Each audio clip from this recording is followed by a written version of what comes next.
Well, education experts say smaller class sizes are critical to more effective learning, declaring kindergarten classes should have as little as 15 or 20 students. The finding comes as part of News Corp's National Schools Hub campaign, which begins today. Lisa Mayo is News Corp's national education writer and she joins me now. Thanks so much for your time, Lisa. Appreciate it. Tell us a little bit about this campaign and what you've seen from the data you've looked at so far. Good morning. Thank you for having me. So basically, Schools Hub is launching today and it's a really exciting new tool for parents to understand everything about their child's future, pretty much from starting kindy right through to HSC results and beyond. And we know since, NAPLAN, we had a really disappointing result with, results showing that students are pretty much aren't even where we were 10 years ago. We really have to step it up. And Schools Hub is going to help do that by giving parents the data, the tools, the resources, the information they need to make really important decisions about their children's future. What information are you providing that NAPLAN isn't? And tell us a little bit more about what you've got on the front page of the Daily Telegraph today, showing that student-teacher ratios may not be what you think when you come to the comparisons between private schools and public schools. So it's really interesting. We've analysed data from ACARA, and we've looked at all of the. You can pretty much compare and see if your school is growing, how many full-time students you have, and teachers you have, and what the ratios are. So according to the new OECD report, the national average for student-teacher ratios is 15. We've found that more than a third of Australian primary and secondary schools have 16 and above for student-teacher ratios. Now, student-teacher ratios don't necessarily equate to class sizes, which are really important for parents. Parents want to know that their kids are in small class sizes so they feel like they're getting more attention from teachers, that they're not going to slip under the radar.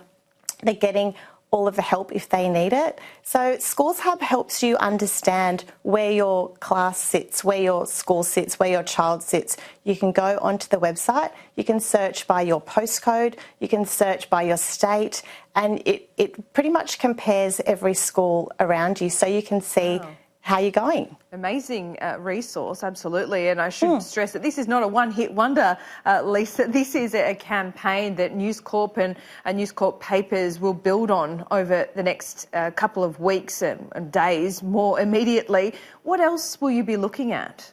Oh, we're going to be looking at pretty much everything across education, from public to public versus private, pretty much everything that you can think of when it comes to what education means for your child and what you're looking at when you're choosing schools, and when you're looking at whether you want your child to stay in your school, because it's a really important thing. Education's so important to all of us, and we just want the best for our children. And so you can hop on. We're going to have different things over the next few months, looking at HSC results. We're looking at university offers. We're looking at everything from, how to teach your kindy kid to read right through to university and beyond. So it's a really exciting time to be focusing on education, and it's what our country wants and needs for the future of our kids. You're immersed in education, funding and policy more than most of us, even other journalists, because this is your forte. Has anything you've looked at so far surprised you? I mean, the front page of the Daily Telegraph about the ratios to student teachers, public versus private, that was a surprise to me, I've got to say. Yeah, look, class sizes and student-teacher ratios they're quite confusing actually, because every state and territory is different across the country. So, there might be 20 kids in a New South Wales public classroom, but in a New South Wales Catholic school classroom, that can be up to 32.